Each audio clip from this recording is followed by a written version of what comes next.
First, the dry leaves of the money plant should be removed and cleaned.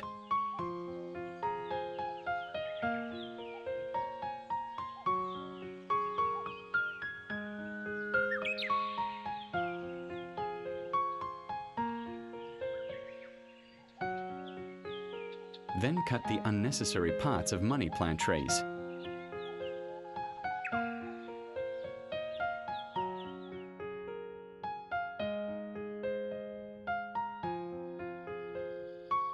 The leaves should be sprayed well with water.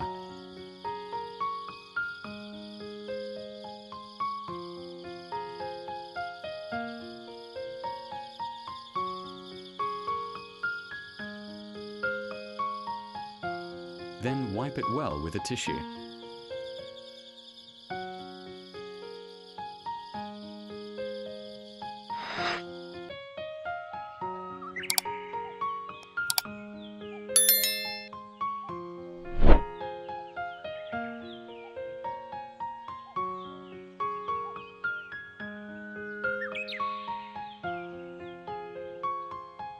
After a few days, give organic fertilizer to the plant pot.